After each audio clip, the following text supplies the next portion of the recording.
پر اونچا نہ بولیں، مجھے پسند نہیں کہ کوئی مجھ پر چلائے، سمجھ نہیں آتی ہم روئیں یا نہیں، رات تک بیٹھے ہیں۔ سپریم کورٹ میں بحریہ ٹاؤن سے متعلق کیس کی سماعت ہوئی۔ دوران سماعت بحریہ ٹاؤن کے وکیل سلمان بٹ نے ججز کو مخاطب کرتے ہوئے کہا کہ مجھ پر اونچا نہ بولیں، مجھے پسند نہیں کہ کوئی مجھ پر چلائے، عدالت ہو یا کوئی بھی جگہ میں خود پر چلائے جانے کو پسند نہیں کرتا۔ چیف جسٹس پاکستان قاضی فائز عیسیٰ نے کہا کہ ہم آپ پر چلا نہیں رہے، نہ آپ کو اس کی اجازت دیں گے، سمجھ نہیں آتی ہم روئیں یا نہیں، رات تک بیٹھے ہیں۔ چیف جسٹس نے کہا کہ ہم آپ کو کرسی دے دیتے ہیں، بیٹھ کر دلائل دیں، اور عدالتی عملے کو کرسی لانے کی ہدایت کر دی۔ وکیل بحریہ ٹاؤن نے کرسی کی آفر قبول کرنے سے انکار کر دیا اور کہا کہ مجھے کوئی کرسی نہیں چاہیے۔ دوران سماعت بحریہ ٹاؤن کراچی کا نقشہ پیش کیا گیا۔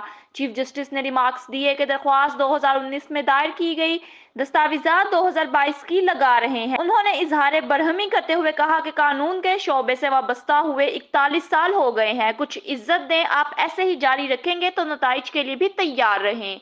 انہوں نے استفسار کیا، آپ کو ملیٹ ڈیولپمنٹ اتھارٹی نے آؤٹ منظوری کا خط کب جاری کیا؟ وکیل نے کہا کہ آپ 16,000 ایکڑ زمین سے متعلق دوبارہ آرڈر کر دیں، اس کا جائزہ لیا جائے۔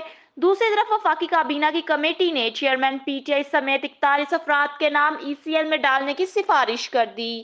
ذیلی کمیٹی کی بھیجی گئی 41 افراد کے نام ای سی ایل میں ڈالنے کی سفارش کی گئی، جبکہ 190 million pound scandal per chairman P T I سمیت 29 افراد کا نام ای سی ایل پر ڈالنے کی سفارش کی۔ نیب کی سفارش پر chairman P T I Bushra be be, فرحت شہزادی، شہزاد اکبر، مراد سعید اور زمین فراہم کرنے والے افراد کے نام ای سی ایل میں ڈالنے کی سفارش کی گئی، جبکہ بیوروکریٹس اور ریونیو افسران کے نام بھی شامل ہیں۔ اجلاس میں 13 مختلف نوعیت کے کیسز کو ای سی ایل سے نکالنے اور عدلیہ کی ہدایات پر 7 افراد کے نام ای سی ایل سے نکالنے کی سفارش کی گئی۔ اس کے علاوہ نظر ثانی کے لیے پیش اپیلوں میں سے 3 افراد کے نام ای سی ایل سے نکالنے کی سفارش کی ہے۔ تاہم ذیلی کمیٹی کی سفارشات حتمی منظوری کے لیے نگران وفاقی کابینہ کو ارسال کی جائیں گی۔